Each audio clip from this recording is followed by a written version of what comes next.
Hey friends, how's it going? Happy Thursday, December 30th, almost 2022, pretty exciting. How's it going, everybody? Just a very short and sweet one here today. Tomorrow is the Endless Delirium event, or Delirium Everywhere, whatever it's being called, and just making a quick little preparation video for y'all for what to expect, what to think about it. This is gonna be really short. So in the background, all I got is my Atlas Invasion recommended builds up there.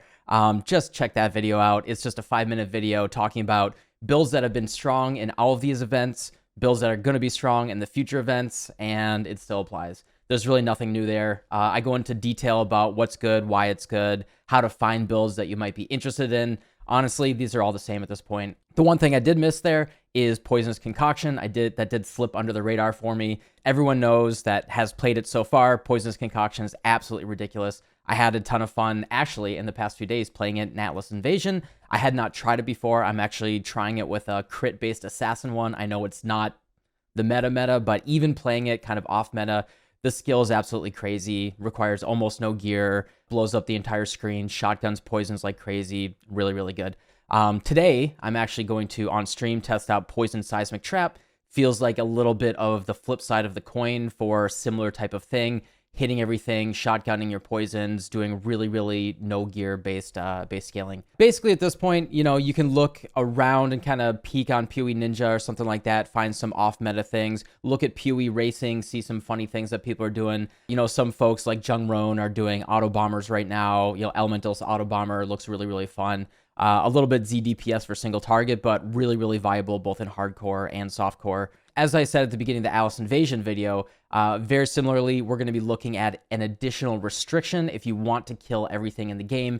With Endless Delirium, you know, if we have randomly 100% delirious zones, you're going to want way more damage and more defense, which is going to actually limit kind of the build design space, right? So we're basically going to be looking at the things that we know are really, really strong right now, are going to be even stronger. We're going to see Traps, Mines, Totem, Minions, Toxic Rain, Poisonous Concoction, and Detonate Dead, of course. If you haven't tried Detonate Dead Ignite yet, I did make a quick little video on it, but you can just go to PoE Ninja, PoE Racing, look at the people that are playing it. It's absolutely crazy right now. We're going to see a lot of Detonate Dead and all the same things that we've been seeing before. So that's basically all I have to say about the builds. I don't think there's any really specific thing that you want to think about here. The one little twist is that cluster jewels are going to be more available.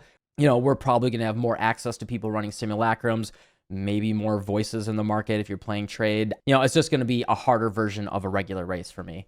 More cluster jewels, but that's about it. So pick your poison there. Damage over time is really, really strong right now. So we're going to be looking at basically poison and ignite is probably going to be like 75% of all the builds. If you want to choose meta, if you want to compete, if you don't want to, you know, feel like you're left behind, that's probably what you're going to be looking at. In terms of what I'm doing, I'm probably just going to find a way that I can twist one of the existing builds and play it on a Raider, make it viable. You know, the issue with Raider is that she has really, really good defense, and her offense is based on mostly action speed. If you try to scale a skill that doesn't really get much out of, you know, movement or attack speed or anything like that, you know, like a regular damage over time type of skill, you know, it can be challenging to scale the actual damage ceiling on a Raider.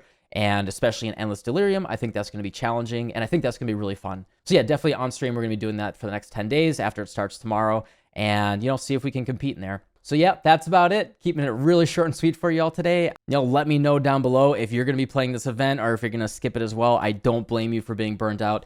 This has been pretty crazy. I'm definitely going to be working on a video in the next couple days commenting on this entire series of events and what I think it means for Path of Exile and all that. So yeah, definitely get subscribed for that if you're interested in looking at the meta game of what Path of Exile is looking like and as it's evolving over time. Definitely some concerns with the delay that they announced as well for 317 and that kind of clashing with Elden Ring and Lost Ark and all that. So it's going to be very interesting seeing how this all plays out in the next couple months. So yeah, thanks for watching. Don't forget to have fun and have a good one. Goodbye.